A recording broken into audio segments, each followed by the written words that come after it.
उत्तर प्रदेश के लखीमपुर खीरी जनपद से एक बड़ी खबर सामने आ रही है। लखीमपुर खीरी जनपद में एक बड़ी वारदात को अंजाम देने वाले आरोपियों के द्वारा बड़ी ही सतर्कता और चालाकी से छिपाने का प्रयास किया गया। इसके बाद में कोतवाली पहुंचकर फिर गुमशुदगी की रिपोर्ट दर्ज करा दी गई। उत्तर प्रदेश के लखीमपुर खीरी जनपद में एक महिला डॉक्टर की डंडों से पीटकर हत्या कर दी गई।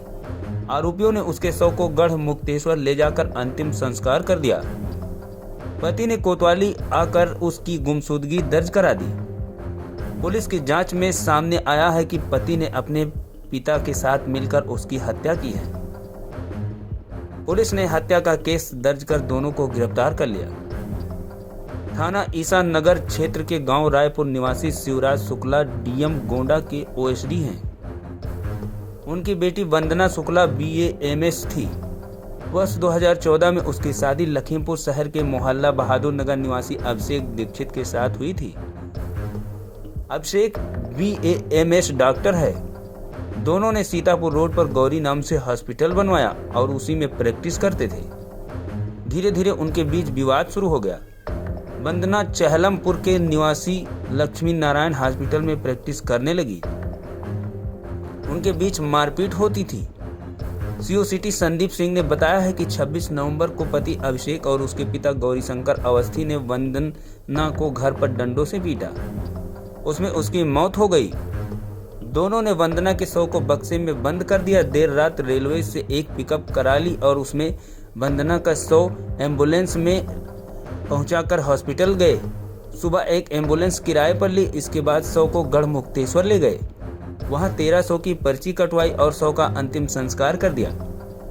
27 नवंबर की शाम मृतका के पिता को सूचना दी कि उनकी बेटी कहीं चली गई है। पिता लखीमपुर खीरी आए और पति के साथ जाकर कोतवाली सदर में गुमशुदगी दर्ज कराई। पुलिस ने जांच शुरू की तो घटना का खुलासा हो गया।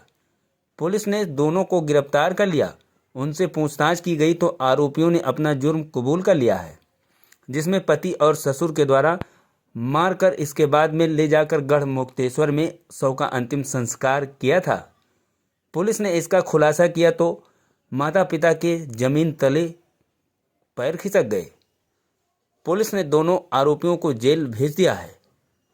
थाना कोतवाली क्षेत्र में एक महिला डॉक्टर वंदना अवस्थी की उसके पति एवं उसके ससुर के द्वारा उसके घर में पीट कर उसकी हत्या कर दी गई थी।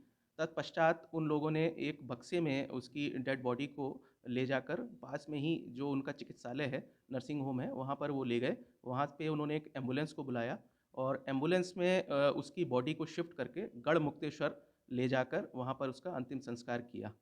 फिर पुलिस की आंखों में धूल झोंकने के लिए एवं उस मृतका के परिवार वालों को बिन बताए ये लोग वापस आए और यहाँ पर इन्होंने गुमशुदगी उस महिला की दर्ज कराई है।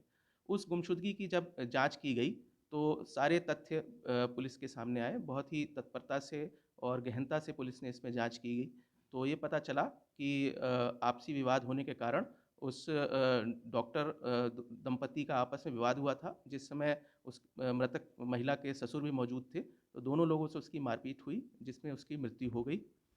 और इसी उसके बॉडी को छुपाने के लिए और सभी सबूत मिटाने के लिए इन लोगों ने बक्से में उसकी बॉडी को रख के उसका अंतिम संस्कार कर दिया गया था। वहाँ से मौके से हम लोगों ने बक्से की बरामदगी की जा रही है और एम्बुलेंस चालक से जब बात की तो एम्बुलेंस चालक ने ये बताया कि जब ये बॉडी को एम्बुलेंस में रख रहे थे तो उस बॉडी से खून निकल रहा था।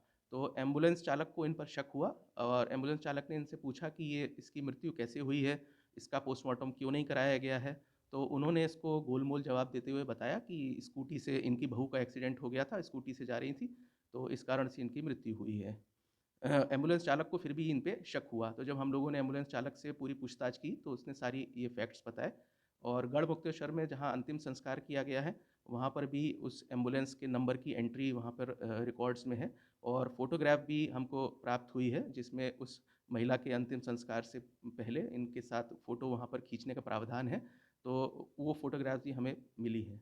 तो इसमें कोई संदेह नहीं है उस वंदना का इनके द्वारा जो हत्या करके इसको इन लोगों ने अंतिम संस्कार किया है। बताते हैं वो जो बक्से में लेके गए थे शव को वो शायद दहेज में दिया हुआ था। ये इस संबंध में विवेचना की जा रही है। वो बक्सा इनका ही था, घर में था, वो अब दहेज में मिला था या इनके पास पूर्व से था, इस संबंध में अभी कोई हम लोग साक्ष्य एकत्र कर रहे हैं।